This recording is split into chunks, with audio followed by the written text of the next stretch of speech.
all the real count that is coming in shows that I'm leading. So I think I'm very confident that I have gotten the mandate of the Indonesian people. A lot of the polls that we've been looking at, many that are reliable in the past, some representing 2,000 polling stations around the country. I just want to give you an idea of what they have told us. Indonesia's think tank CSIS has Widodo at 52%, yourself at 48%. Compass.com, who I know you know well, the online group, have also got a similar result. Widodo at 52%, you at 48%. And Saiful Majani puts Mr. Widodo at 52.76% and yourself at 47%. A lot of the people that are looking at these polls are saying you're out of the race. No. No, completely the other way around. Those institutions that you mentioned, they are all very partisan. They have openly supported Joko Widodo for the last maybe 1 year, and they're actually part of the Joko Widodo campaign supporters. So they are not objective, completely not objective. And I think they are part of this grand design to manipulate perception.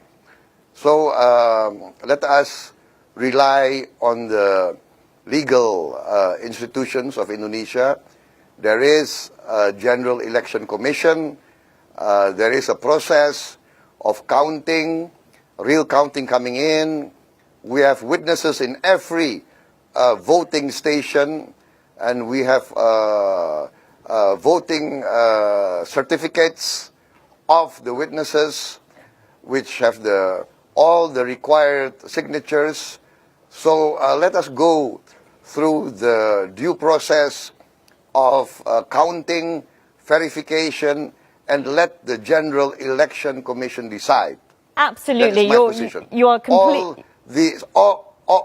Yes. You're completely correct to say that we should, of course, wait till the official results come out in 10 days' time. 1 moment. Let me just ask you, though, why you're so sure that you think you will win. Excuse me. No, excuse me. Can I finish? All the surveying companies that you mentioned, they are commercial companies. And I can bring you 16 survey companies that put me ahead. So I think that's not really fair to use those 3 or 4 companies as reference points. Let's talk about your style of politics compared to your rival, Joko Widodo, who is seen as a man of the people, appealing to the well-off people in Indonesia. He seems to have done particularly well in addressing the voter community that you've not been able to approach. Many saying that your politics are traditional and conservative to establishment. Do you think that will cost you votes in this election? No.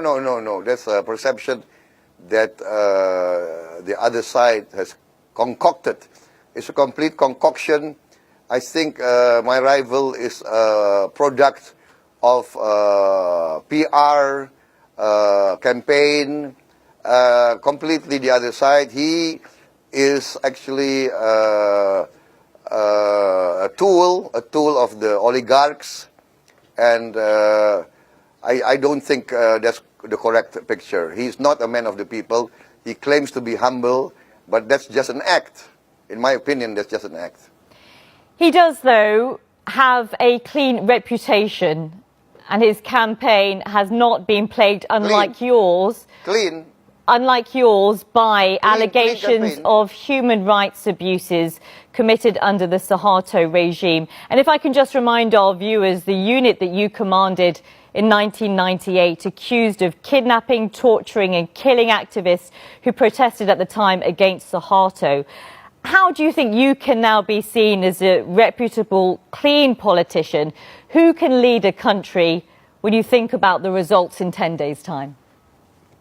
You know, you know, every time I get a lot of support in the polls, all these accusations, innuendos, defamation of character comes up. This is my third general election. I'm now leading the third largest party of the fourth largest country in the world. Indonesia is the fourth largest country in the world. We are 250 million people. We are the size of Europe. And I'm leading the third largest party. And now I'm leading a coalition which represent nearly 2/3 of Indonesian voters.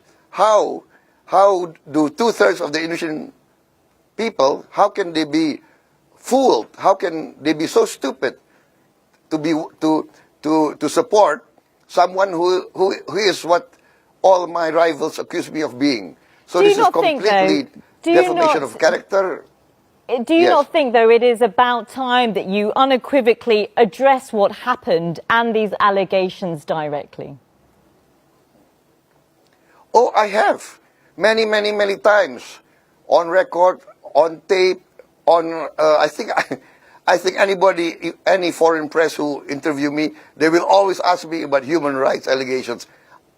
You know, this is the story for the last 16 years. But it keeps coming up. With all due respect, it keeps coming up year after year. How are you going to be able to put that away from where you stand today?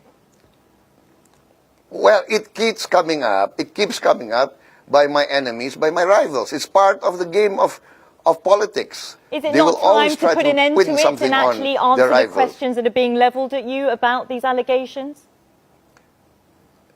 I have answered many, many times on record. On record, I'm a free man. I've never been indicted of anything.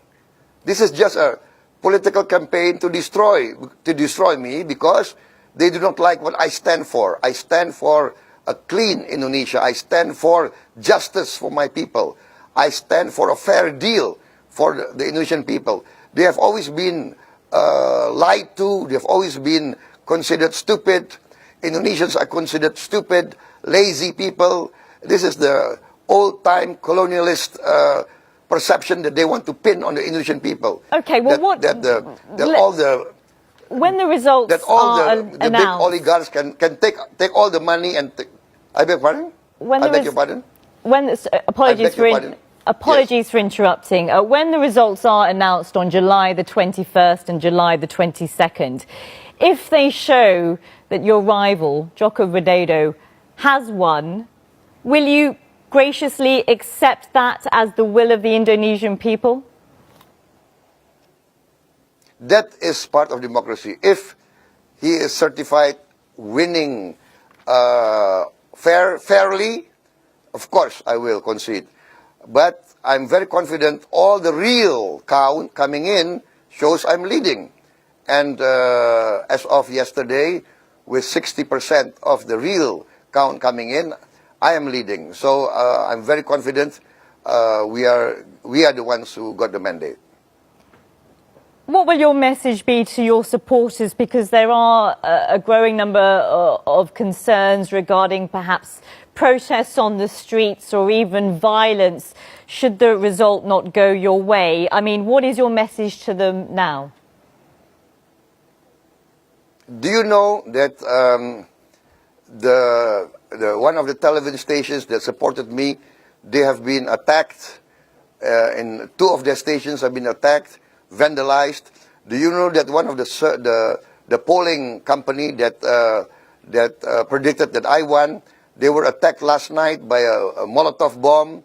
So where does the violence come from? Where does the intimidation come from? What is your message, though, to your supporters?